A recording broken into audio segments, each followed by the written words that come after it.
Hi, and welcome to Fay at 5. I'm LaTangela Fay, your hostess. And you know, it always does my heart well to have those in the hot seat and on the tan line that's doing some wonderful things across the world, to keep the entertainment levels where they need to be. And today we have none other than the Ryan Henry. How are you?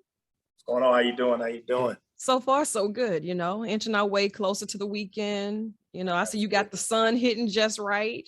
I haven't had my breakfast or my tea yet, so I'm a little crankier than normal, but we're going to be all right. Let's do it. Thank you for taking time out of your schedule to join us today. I've got questions that need answers. I'm sure.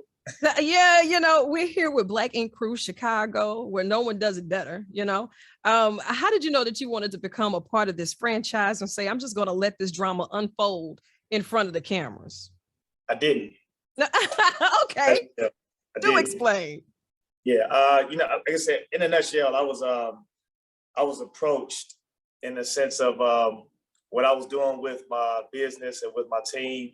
And, when the networks were looking for a newer franchise to go when they heard about us, it was just in the sense of like, hey, we like your story and we like what y'all got going on. Would you like to do it? For me, I was the no, the right. idea no. But, as a leader and as a coworker and friend, it's like if I brought these people into, NAMAG or into the shop to be able to grow, and if something that I've created has allowed for a lane to come that will allow for these people to grow, how selfish would I be to deny it if you say you want to limit the way that they grow? So, taking on the show was like, hey, man, I do it because it's going to grow us all. And we said we all want to grow, but not knowing what it was going to be, not knowing how it would happen, and end up where we are now was, it was unknown to all of us. Right. And then you were willing to take those learning curves, not knowing the lessons that would really come with it, because with NAMAG, here it is, you're already running your business, you're doing what you're doing, and it's a lot of lessons in entrepreneurship anyway, but how do you manage to stay focused enough to keep this team focused? Because you're dealing with some personalities. Let's say that. Absolutely.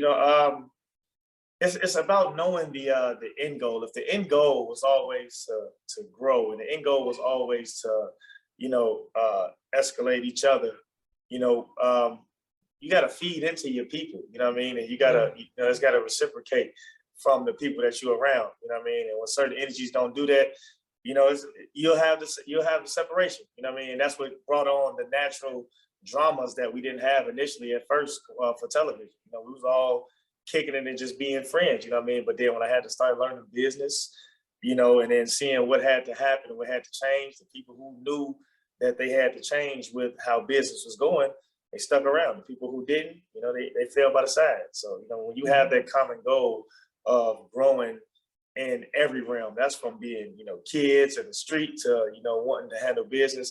If you with some people who don't want to take that next step, you know what I mean? You need to stop surrounding yourself with them people. Do you ever get in your team members who just have like this sense of entitlement to where, I'm a part of this? Do they ever get bigger than the team to where, maybe they are bringing in a certain flair, they are bringing a certain clientele, and they may have an edge when they say it, but we don't want to hear that. Do you have any of those on the teams, and how do you keep those egos in check?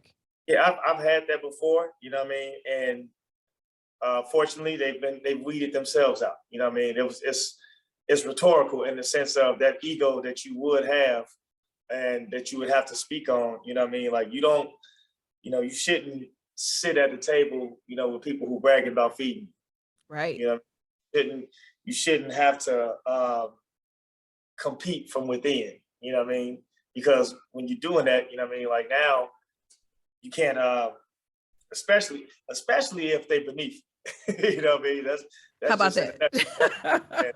Ain't nobody who I put in position gonna be able to tell me how much they bring to the table or what they are now because of something that is an outside facade, you know what I mean? Yeah. Because you're famous now, because you at a certain level now, you know what I mean? Like you wasn't that, you ain't had it.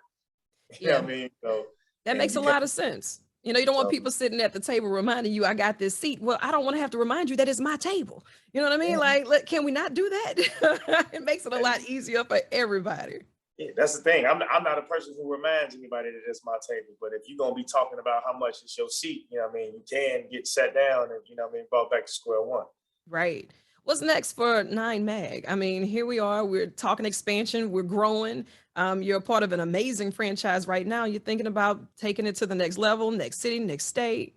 Yeah, you know, I've been planning a lot for a long time. I'm not one to count my eggs before they hatch, but you know, for me, I take more of the Ray Kroc approach when it comes to you know expanding. You know, from how he took McDonald's and you know created a perfect structure and allowed for that to be the perfect structure. You know, in endless locations around the world, as opposed to jumping the gun just because I have it. You know, I mean, I can have the platform and I can open up you know a bunch of rinky-dink shops just to say that the nine mag from television, but you know you would be betraying, you know, the public trust of thinking that the nine mag they walking into is the one that they, you know, that they've grown accustomed to on television. But if it's not like that, if they don't have that feel, you know, when you come in the nine mag in Chicago, it's an experience, you know what I mean? And everybody Right. can say that and contest to that. So I would rather take my time to create the great structure and then take that, you know, elsewhere as opposed to taking it somewhere else and dumbing it down and then end up not surviving because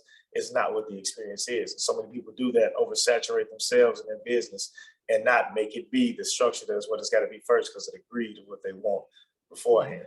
Absolutely. That makes all the sense in the world. And it makes me more comfortable knowing that you think that way as it grows. And if outside reopens and you do a test market in Louisiana, we'll be more than welcome to have you here. No, Got you covered. absolutely. I love New Orleans. I love New Orleans. So, And just think of this as an extension of your office. So as you have things going on, keep us in the loop. Jump on the 10 line, and we'll be looking out for you on VH1. If you need anything, it's a bird call. Just whoo, whoo. to that boy. Exactly. So look, you get out, chase the sun, or let the sun chase you. But either way, get after it. And thank you so much for your time today. No problem. Thanks for having me. Appreciate it. Anytime. See you All soon. right.